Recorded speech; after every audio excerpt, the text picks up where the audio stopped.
अब हम Coulomb's law से संबंधित एनसीईआरटी में दिए हुए प्रश्नों को देखने जा रहे हैं। क्या बताए कि अब हम कूलम्ब्स लॉ से संबंधित एनसीईआरटी में दिए हुए प्रॉब्लम को बनाने जा रहे हैं।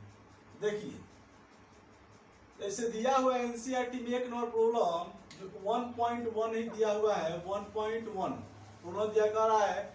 वह बहुत आसान क्वेश्चन है। What is the force between two small charge sphere having charge 2 × 10⁻⁻7 coulomb and 3 × 10⁻⁻7 coulomb placed 30 centimetre apart in air. यानी दो स्फीयर है, छोटा छोटा। एक पर चार्ज कितना है 2 × 10⁻⁻7 कूलम और दूसरा पर 3 × 10⁻⁻7 कूलम। और इसके बीच की जो दूरी है आपको r बराबर 30 सेंटीमीटर दिया हुआ है। अभी हमको प्रॉब्लम आती है, सबसे आसान प्रॉब्लम है। तो आप फॉर्मूला जानते हैं, सॉल्व करना है।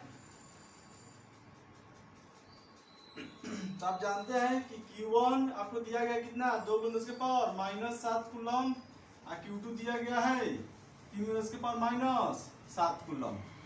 और R जो दिया गया 30 सेंटीमीटर दिया गया, सेंटीमीटर मीटर बदल लेंगे तो 30 × 10⁻² मीटर।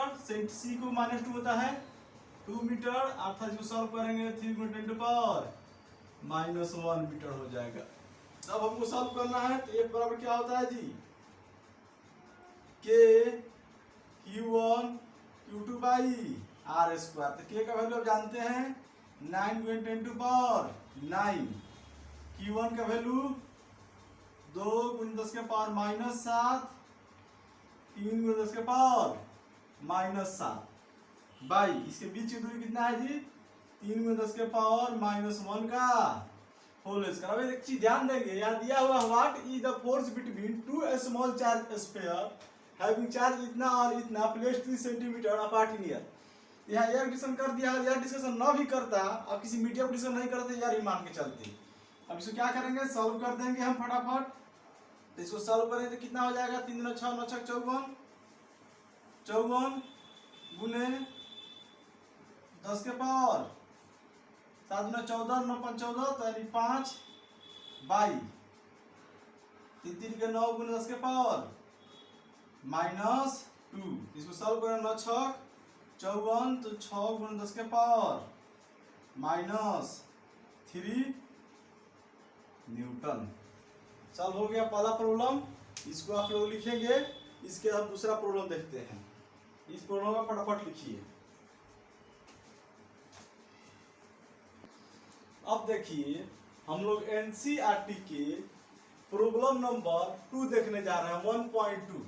तो क्या कह रहा है, the electrostatic force on A small sphere of charge 0.2 microcoulomb due to another small sphere charge 0.8 microcoulomb in air is 0.2 Newton.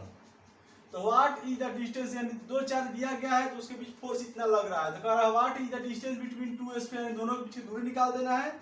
और दूसरा कह रहा है what is the force on second sphere due to first sphere. देखिए क्या कह रहा है कि एक स्फीयर आपको ये दिया गया है, इस पर चार्ज आपको कितना दिया गया है 0.4 माइक्रोकूलम। तो इसको आप लिख सकते हैं Q1 इसको कितना 0.4 × 10⁻⁻6 कूलम। और इसी तरह दूसरा हो जाएगा, उस पर चार्ज कितना हो जाएगा 0.8 माइनस में × 10 के पावर -6 कूलम, यही हो जाएगा। और इसके बीच की दूरी आपको R पता करना है कि क्या है। ये कह रहा है कि इसके बीच जो फोर्स लग रहा है, देखिए आप जानते हैं कि कूलम्ब्स फोर्स या ग्रेविटेशनल फोर्स कहीं भी every action there is equal opposite reaction, यानी जितना ये फोर्स इस पर लगाएगा उतना ये फोर्स इस पर लगाएगा। तो कह रहा है कि the electrostatic force on A small sphere charge इतना और इसके कारण इस पर जो फोर्स है कितना है इतना न्यूटन। जो फोर्स दिया गया है ट्रैक्शन का वो कितना है आपको 0.2 न्यूटन। 0.2 न्यूटन फोर्स है, तो इसके द्वारा इस पर लगाया गया इतना फोर्स है F12 तो इस पे कितना फोर्स हो जाएगा, ये भी फोर्स हो जाएगा कितना, F21 उतना ही हो जाएगा जितना पहले से लग रहा है। यानी दूसरा क्वेश्चन हमारा ऐसे ही बन गया कि जितना फोर्स इस पर लगाएगा उतना ही फोर्स इस पर लगाता है, अर्थात every action there is equal opposite reaction, Newton third law, जो कि यहाँ भी वैलिड है। अर्थात जितना प्रॉब्लम देखते हैं ये नंबर क्वेश्चन का, ये नंबर क्वेश्चन सोल्यूशन देखते हैं क्या कह रहा है कि डिस्टेंस निकालना है। तो ये आर बराबर वाट निकालना है, क्यू बराबर गिवन दिया है, Q2 दिया हुआ है। तो आप एक बराबर जानते हैं 9 × 10 के पावर 9, ये कितना हो जाएगा 0.4 × 10 to पावर -6 गुना 0. केवल मैग्नीट्यूड लेते हैं, साइन नहीं देते हैं। यहाँ जो माइनस साइन है इसको हम यूज नहीं करते हैं, केवल यहाँ मैग्नीट्यूड Q1 लिया जाता है हमेशा। 0.8 गुना 10 के पावर -6, 22 के बीच के दूरी हमको निकालना है r²। तो फोर्स हमको दिया हुआ फोर्स कितना जाए 0.2 न्यूटन। ये कितना हो गया, इसको सॉल्व करेंगे, इस हमरा सॉल्व करेंगे सबसे पहले r निकालना है तो r की तरफ भेज देते हैं। तो r² बराबर 9 गुना 10 6 गुना 12, तो 10 के पावर 3 लिख दे सकते हैं माइनस में 0.4 गुना 0.8 बाई 0.2। इसको सॉल्व करेंगे कितना हो जाएगा 9 गुना 10 के पावर -3 और 0 0 हट जाएगा 2, तो 2 हट जाएगा तो कितना हो गया जी 2 गुना 0.8। इसको सॉल्व करेंगे, इसको सॉल्व करेंगे कितना हो जाएगा, इसको 0 हटा देते हैं 10 से गुना करके, तो 9 गुने 10 के पावर -4 गुने 2 गुने 8 हो जाएगा। इसको सॉल्व कीजिए, ये कितना हो जाएगा, कितना हो जाएगा, इसको 8 गुना 16, 9 गुने 16 गुने 10 के पावर -4। इधर से स्क्वायर हटाइए, इधर से स्क्वायर हटाइएगा, इधर रूट हो जाएगा। ये 9 गुने 16 गुने 10 के पावर -4, तो 9 कितना हो जाएगा 3, 16 कितना हो जाएगा 4, और इसका कितना हो जाएगा 10 के पावर -4 का 10 के पावर -2, यानी 12 गुने 10 के पावर -2 मीटर हुआ। तो इसको सेंटीमीटर लिखना होगा, क्या करेंगे इसको हटा देंगे, 12 सेंटीमीटर। कोई दिक्कत, इसको लिखिए। अब हम क्वेश्चन नंबर 3 देखेंगे इसके बाद।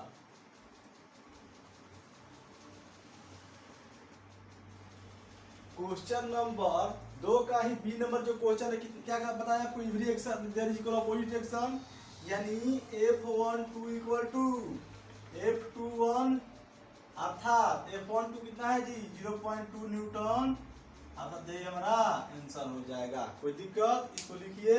उसके बाद तीसरा क्वेश्चन हम देखते हैं।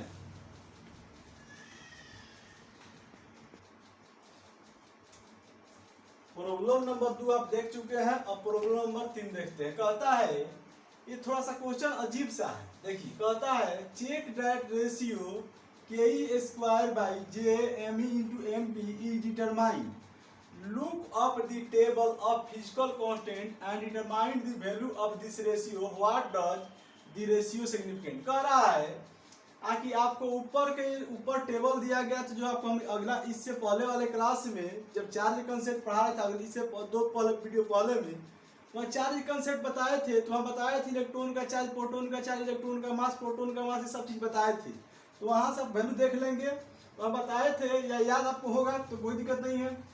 तो उसको यूज करके बताना है कि इसका जो रेशियो है डायमेंशनलेस है। क्या कह रहा है, check that the ratio is dimensionless, look up the table of physical constant and determine this value. कह रहा है क्या करने के कि सबसे पहले चेक कीजिए कि ये क्या डायमेंशनलेस है, और वो आपको चेक हो जाए तो आपको उसके बाद बताना है कि क्या है जो फिजिकल क्वांटिटी दिया है उसका जो रेशियो है वो क्या है, हम कैलकुलेट करना है। तो सबसे पहले हम सॉल्व करते हैं, देखते हैं सॉल्व करने के लिए। तो देखिए इसको आप जानते हैं, फोर्स का डायमेंशन क्या जानते हैं जी, mL के पावर -2 जानते हैं ना, mL के पावर -2, यही ना। तो mL के पावर -2 फोर्स का डायमेंशन होता है। तो आप इलेक्ट्रिक फोर्स का फॉर्मूला जानते हैं, क्या जानते हैं, के और इलेक्ट्रॉन हो तो KE/r² अर्थात K E square by R square हो जाएगा। इसी तरह से ग्रेविटेशनल फोर्स हो जाएगा एफ जी बराबर G mass of electron mass of proton by R square हो जाएगा। कोई दिक्कत? अब हम क्या करते हैं, रेशियो हमको देखना है। यदि हम एफ ही को एफ जी से भाग दे दें, ये 1 हो गया, ये 2 हो गया, फ्रॉम 1 and 2 1 and 2 फ्रॉम 1/2 1/2 करेंगे तो क्या हो जाएगा G, F E by F G, तो आर से आर स्क्वायर कट जाएगा, यानी के E square G M E into mass of electron into mass of proton. कोई दिक्कत? यही हमको रेशियो निकालना है, निकालना है, यानी के E square by G M E M P. आप डायरेक्ट इसका वैल्यू पुट कर सकते हैं, या आप जानते हैं दोनों फोर्स है, तो प्रत्येक तरह का फोर्स का डायमेंशन क्या होता है, एम एल टी के पावर -2, ऊपर भी या नीचे भी क्या हो जाएगा, एम एल टी के पावर -2, दोनों कट जाएगा, तो क्या हो गया, डायमेंशनलेस। तो m0 l0 t0 अर्थात क्या हो गया, डायमेंशनलेस, डायमेंशनलेस। ये तो हमारा एक पार्ट हो गया क्वेश्चन का। दूसरा पार्ट इसी में फर्स्ट पार्ट हुआ। दूसरा पार्ट कह रहा है इसका रेशियो निकालना है, इसका वैल्यू निकालना है। एफ ई बाई एफ जी, देखिए के का वैल्यू आप जानते हैं 9 × 10⁹। इलेक्ट्रॉन का चार्ज आप जानते हैं 1.6 × 10⁻19। इसी तरह से प्रोटॉन का भी चार्ज उतना ही होता है 1.6 × 10⁻19। अब ये चीज आप नहीं करेंगे, यहाँ माइनस और प्लस नहीं लगता है, हमेशा मैग्नीट्यूड रखा जाता है। और जी का वैल्यू आप जानते हैं कितना, 6.67 × 10⁻11। इलेक्ट्रॉन पर मास कितना होता है 1.6 × 10⁻31 गुने 1.6 × 10⁻27। ये आप जानते हैं, आपको टेबल में लिखाए हुए हैं, आप इससे पहले वाले वीडियो में जाकर देख लेंगे, ये सब चीज लिखाया गया है। तो ये मास ऑफ इलेक्ट्रॉन, एम क्या है, मास ऑफ इलेक्ट्रॉन है, एम क्या है, मास ऑफ प्रोटॉन है। ई इलेक्ट्रॉन का चार्ज है, प्रोटॉन का चार्ज है। इसको सॉल्व कीजिए। देखिए अप्रोक्सीमेट काट सकते हैं, इसको इससे काट सकते हैं, इसको इससे काट सकते हैं, अप्रोक्सीमेट 100% नहीं काट रहे हैं। अब इसको आप सॉल्व करेंगे, सॉल्व करें तो क्या आ जाएगा, सॉल्व करेंगे तो 1.6 गुने 10 के पावर और 9 दूना 38, और 38 में से 9 गया, कितना हो गया, -29 बाई नीचे कितना हो जाएगा 6.67, कितना हो जाएगा जी 69, 10 के पावर -69, कितना हो गया 27 11 42 42 20 42 20 आपको हो गया 62 62 और 7 79 हो गया। अब इसको सॉल्व करेंगे तो कितना हो जाएगा, ऊपर जाएगा तो 40, यानी 1.6 में 10 के पावर -40 प्लस 40 बाई 6.67। इसको डिवीजन कीजिएगा तो आपको आ जाएगा, एक जीरो इधर चलाइए, तो एक जीरो इधर लेकर आइएगा तो कितना हो जाएगा 16 गुने 10 के पावर 39 बाई 6.67। इसको सॉल्व कीजिए तो कितना हो जाएगा 2.4 × 10⁻39। ये रहा तीसरा नंबर क्वेश्चन। तो आप अगर ज्यादा दिमाग लगाएंगे, इसके चक्कर में पढ़ेंगे, तो आपको सॉल्व करना बहुत टफ हो जाएगा। और डायरेक्ट फोर्स का डायमेंशन रखिए, फटाफट सॉल्व करेंगे, क्योंकि आप जानते हैं सेम तरह फिजिकल क्वांटिटी का रेशियो है, इसीलिए क्या हो जाएगा, डायमेंशनलेस। इसको आप लिखिए। इसके बाद नेक्स्ट क्वेश्चन को हम देखते हैं।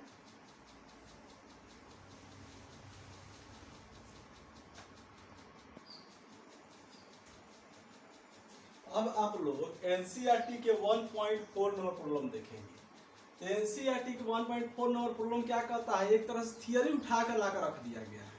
जैसे आपको बताए थे क्वांटाइजेशन प्रिंसिपल ऑफ चार्ज। तो क्वांटाइजेशन प्रिंसिपल ऑफ चार्ज क्या कहता है, जो अगर नहीं देख रहे हैं, अगर यहाँ डायरेक्ट देख रहे हैं, तो इससे पहले वाला हमारा वीडियो आप जाकर देख लेंगे, तो वहाँ आपको बताया गया है कंजर्वेशन प्रिंसिपल ऑफ चार्ज क्या कहता है। कंजर्वेशन प्रिंसिपल चार्ज क्या कहता है कि किसी भी बॉडी पर जो चार्ज होता है हमेशा इलेक्ट्रॉनिक चार्ज के इंटीग्रल मल्टीपल होता है, वो कभी चार्ज के फ्रैक्शन में नहीं हो सकता है। तो वही आपको लिखना है, क्या, explain the meaning of A statement of electric charge on a body is quantize. अर्थात किसी भी बॉडी पर जो चार्ज होता है हमेशा इलेक्ट्रॉनिक चार्ज के इंटीग्रल मल्टीपल होता है, क्योंकि because electronic charge is smallest particle of charge. यानी सबसे छोटा पार्टिकल होता है, उसका और भी छोटा पार्ट पॉसिबल नहीं है, अर्थात इलेक्ट्रॉनिक किसी बॉडी में चार्ज होगा मुख्य रूप से क्या होगा, इलेक्ट्रॉन के पूर्ण संख्या के रूप में होगा। आप लिख लेंगे या पीछे वाला वीडियो में प्रीवियस वीडियो देख सकते हैं, वहां आपको मिल जाएगा। दूसरा देखिए बी नंबर क्वेश्चन कह रहा है why can on ignore quantization of electric charge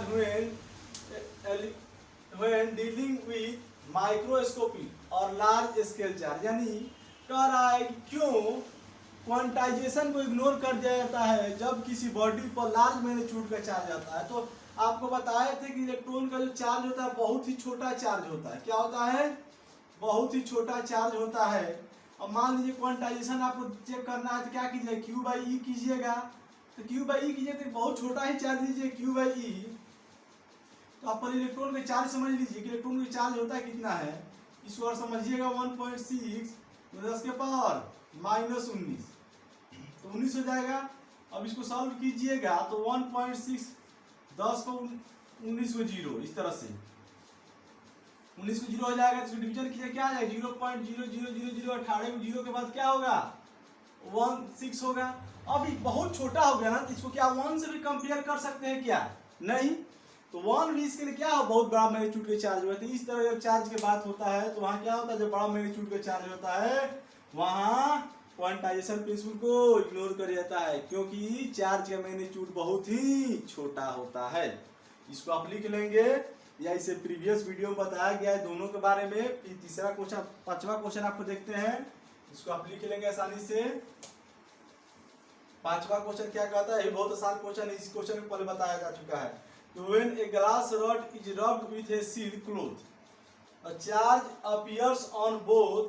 A similar phenomena is observed with many other pairs of body. Explain how this observation is consistent with the law of conservation of charge. यानी कह रहा है कि ये glass को silk के साथ रगड़े। क्या एक ग्लास को, मान लीजिए ग्लास है, सिल्क है, तो ग्लास को सिल्क के साथ रगड़ते हैं तो चार्ज कंजर्वेशन प्रिंसिपल जो होता है, इसी तरह का और भी घटना होता है। तो वहाँ क्या होता है, चार्ज कंजर्वेशन प्रिंसिपल कैसे कांस्टेंट होता है। तो मान लीजिए कि पहले से ये दोनों बॉडी अलग अलग है, दोनों न्यूट्रल है पहले से। अब दोनों का मान लीजिए इस तरह रगड़ना चालू किए तो बहुत देर रगड़ेंगे, तो रगड़ने के बाद क्या होगा, कुछ इलेक्ट्रॉन इससे निकलेगा, इससे और इससे प्रवेश कर जाता है, कुछ इलेक्ट्रॉन इससे निकल के इसमें प्रवेश कर जाता है। इससे इलेक्ट्रॉन निकला तो क्या हो, इसमें इलेक्ट्रॉन की कमी हो जाएगा, इलेक्ट्रॉन की कमी होते पॉजिटिव चार्ज हो जाएगा। और इस बॉडी पर इलेक्ट्रॉन गया तो बॉडी निगेटिवली चार्ज हो जाएगा, क्योंकि इलेक्ट्रॉन की संख्या बढ़ गया इसलिए निगेटिव चार्ज हो जाएगा। तो पहले दो न्यूट्रल था, अब रगड़ देने के बाद दोनों चार्ज हो गया। और दोनों के एक साथ पुनः मिलाकर बात करेंगे, एक सिस्टम हो गया ना जी। एक सिस्टम को पुनः मिलाकर बात करेंगे क्या होगा, दोनों ओवरऑल सिस्टम का चार्ज कितना होगा, 0 ही होगा। तो चार्ज कंजर्वेशन प्रिंसिपल क्या है, यहाँ चार्ज कंजर्वेशन प्रिंसिपल वैलिड है, कोई दिक्कत। यही चीज कह रहा है, कौन glass rubbed with A silk cloth charge appears on both a similar phenomena is observe with many other pairs. इसी तरह अलग दिखते हैं।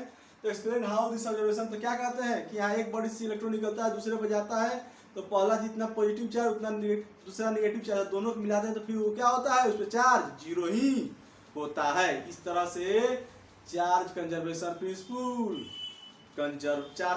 प्रिंसिपल वैलिड है, कोई दिक्कत इसमें। तो इसको आप अपने से लिख लेंगे या इससे प्रीवियस वीडियो में आपको दोनों के बारे में बताया गया है, वहां जाकर लिख लेंगे। अब हम नेक्स्ट क्वेश्चन पर चलते हैं, इसको आप लिखिए।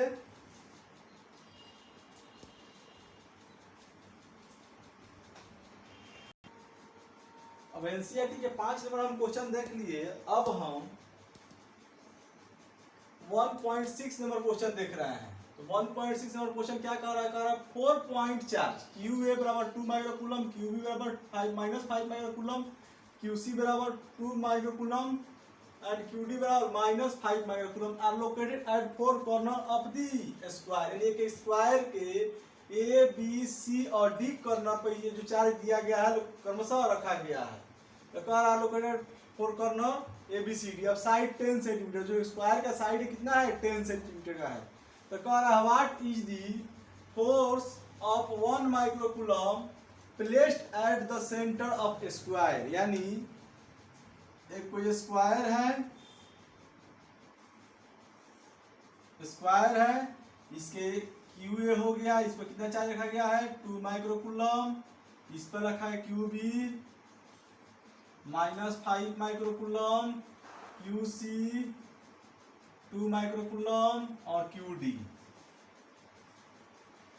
कितना रखा गया है -5 माइक्रोकूलम। इस तरह चार्ज रखा गया है और कह रहा है कि इसके सेंटर पर एक 1 माइक्रोकूलम के यानी से यहाँ सेंटर पर ओरिजिन पर कितना चार्ज रख दिया गया है 1 माइक्रोकूलम का। तो 1 माइक्रोकूलम का चार्ज रख दिया गया। तो आप देखिए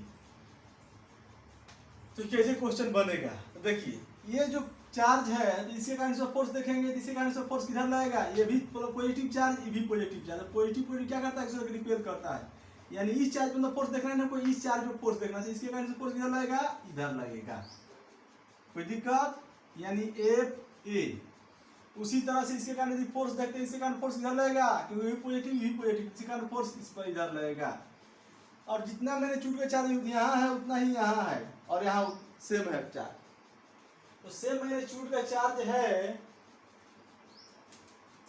तो देखिए जितना फोर्स इधर लग रहा है एफ बी उतना ही क्या है इधर है, यानी एफ ए बराबर एफ बी है, एफ ए बराबर एफ बी है। तो दोनों इक्वल मैग्नीट्यूड अपोजिट है, क्या करेगा कैंसिल कर देगा, यहाँ एक दूसरे क्या करेगा कैंसिल कर दिया। ठीक उसी तरह से ये भी इसके कारण इधर फोर्स लगेगा, इस पर जो फोर्स लगेगा इसके कारण इधर लगेगा इधर के तरफ, यानी ये कौन हो गया एफ डी। और इसके कारण इधर फोर्स लगेगा एफ सी, इधर एफ बी इधर के तरफ, एफ बी इधर की तरफ लगेगा।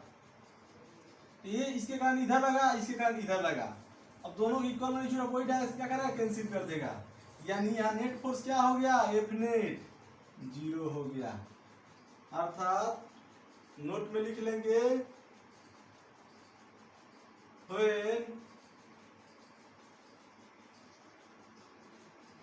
when two force act on same body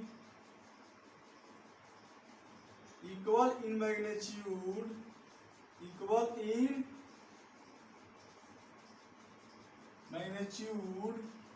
and opposite in direction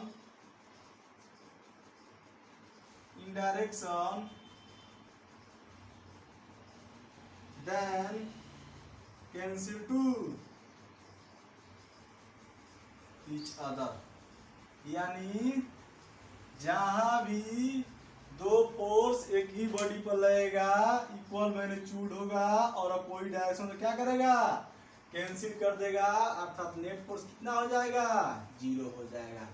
ये दोनों फोर्स इक्वल मैग्नीट्यूड का अपोजिट डायरेक्शन कैंसिल कर दिया 0, और ये भी दोनों इक्वल मैग्नीट्यूड अपोजिट डायरेक्शन क्या किया कैंसिल कर दिया 0। ये रहा हमारा 1.6 नंबर प्रॉब्लम। इसको लिखिए, इसके बाद हम आगे वाले प्रॉब्लम में चलते हैं। अब देखिए इसके बाद एनसीईआरटी में आपको 1.11 यानी 11th नंबर जो क्वेश्चन है वो पुनः चार्ज से रिलेटेड है और कूलम्बिक फोर्स है, क्योंकि इसके बीच में जो क्वेश्चन है इलेक्ट्रिक फील्ड से रिलेटेड है। तो जब हम इलेक्ट्रिक फील्ड पढ़ेंगे उसके बाद उसके रिलेटेड क्वेश्चन करेंगे। तो क्या कर रहा है, ए पॉलिथीन पीस रब्ड विथ ऊल, यानी एक पॉलिथीन को ऊल के साथ रगड़ा जा रहा है, is found to have a negative charge of इतना। तो इसको जो चार्ज निगेटिव हो रहा है कितना हो रहा है जी, उसको उपलब्ध है 3×10⁻⁷ कूलम। तो कह रहा है estimate the total number of electron transfer from which to which, यानी उस पे से उस पे। तो आपको नंबर ऑफ इलेक्ट्रॉन निकालना है, तो n बराबर कितना हो जाएगा Q/E। तो n बराबर तो 3 गुना उसके पावर -7 कूलम बाई 1.6 × 19 कूलम हो जाएगा।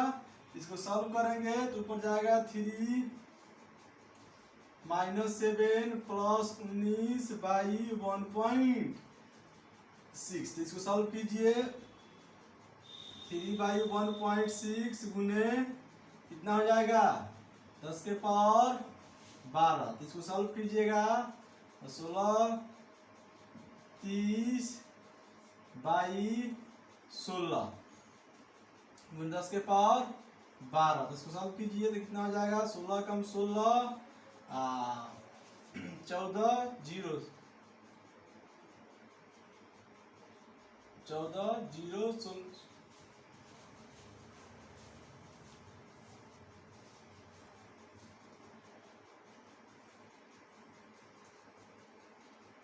1.8 न्यूटन टू पावर 12। कोई दिक्कत? इसको चेक कर लें कैलकुलेट करके एक बार कि कितना होता है। अब देखिए तो ये लगभग हमारा कितना आएगा, 1.89 कुछ आएगा, ये 1.98 इस तरह कुछ आएगा 10⁻12। अब ये दशमलव का 9 है तो इसको क्या कर सकते हैं, लगभग 2 कर सकते हैं, 2 × 10⁻12 from wool to polythene, from wool to polythene. Polythene कोई दिक्कत? अब बी नंबर क्वेश्चन क्या करे, आपको ए नंबर पार्ट हो गया, बी नंबर पार्ट क्या कर रहा है, आके is there a transfer of mass from wool to polythene. तो मास ट्रांसफर होगा तो अब इतना इलेक्ट्रॉन ट्रांसफर हो रहा है, एक बड़ी दूसरे बड़ी पे इलेक्ट्रॉन निकलेगा तो मास लेकर निकलेगा ना, इतना इलेक्ट्रॉन निकल रहा है तो मास निकालना है। Yes, mass transfer, yes mass transfer. आपको यदि मास निकालना हो तो निकाल लेंगे मास, तो आपको मास निकालना हो यही ना, तो इतना इलेक्ट्रॉन है, एक इलेक्ट्रॉन मास कितना होता है जी, 9.1। तो mass of electron, mass transfer, mass और कितना हो जाएगा, नंबर ऑफ इलेक्ट्रॉन की संख्या इनटू उसका मास। तो नंबर ऑफ इलेक्ट्रॉन की संख्या कितना है जी, 2 × 10⁻12 गुने इलेक्ट्रॉन का मास 9.1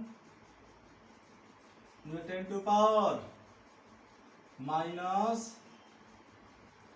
10 टू पावर माइनस कितना हो जाएगा, 31 kg। अब इसको सॉल्व करेंगे, सॉल्व करेंगे तो आपको जो भी आ जाएगा उतना मास ट्रांसफर होगा, लेकिन क्या होगा, ये मास जो होगा बहुत ही छोटा होगा। कोई दिक्कत? इसको लिख लीजिए।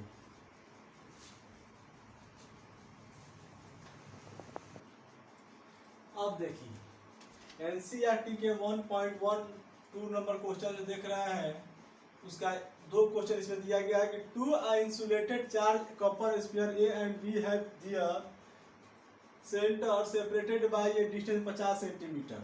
What is the mutual force of electrostatic repulsion if the charge on each sphere is इतना the ratio of the radii of A and B level यानी कर कंपेयर टू जो उसके बीच के दूरी है 50 सेंटीमीटर, उसके कंपेयर में इसका जो रेडियस है दोनों स्फीयर का क्या बहुत ही छोटा है, इसको ध्यान नहीं रखना है।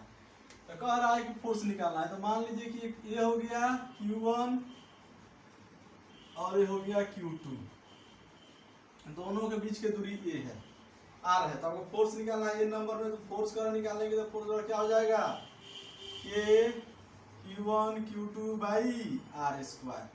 तो आर स्क्वायर तो के का वैल्यू आप जानते हैं 9 × 10⁻9, क्यू का वैल्यू हो जाएगा 6.5 × 10⁻⁻7 6.5 × 10⁻7 बाई आर 50 सेंटीमीटर, 50 × 10⁻⁻2 मीटर में बदल देंगे, मीटर में होगा स्क्वायर कर देंगे, इसको सॉल्व कर लेंगे, आपका आंसर आ जाएगा।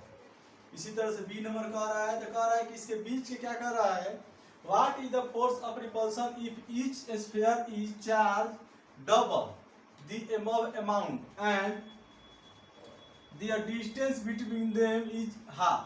तो कह रहा है कि इसके जो चार्ज है पहले से यानी जो हमारा Q1 है और Q2 है, इसको मान लिए Q और इसको मान लिए Q जो हमारा दिया हुआ है यहाँ।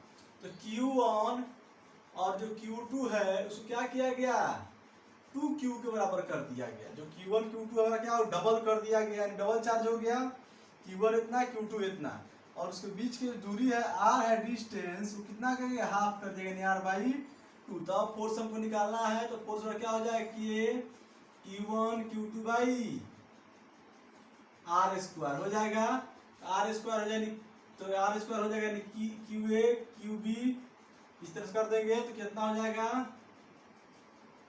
यानी के 9 इंटू के, तो के की वैल्यू हमारा क्या हो जाएगा, के 9 इंटू पावर 9, क्यू का वैल्यू, अब क्यू का वैल्यू कितना दिया गया है जी, 2q, फिर इसका वैल्यू 2q बाई इसके बीच की दूरी r/2 का होल स्क्वायर, यानी कितना हो जाएगा 9 × 10⁹ 4 Q square by R square into 4 ऊपर चला जाएगा तो 4 चौका 16 गुने 9 गुने 10 के पावर 9 और क्यू का वैल्यू 6.5 × 10⁻⁷ का होल स्क्वायर करके इसको क्या करेंगे, सॉल्व कर लेंगे। आर आपका 50 10 के पावर -2 का होल स्क्वायर करके सॉल्व करेंगे, आपका आंसर आ जाएगा। कोई दिक्कत, इसको लिखिए।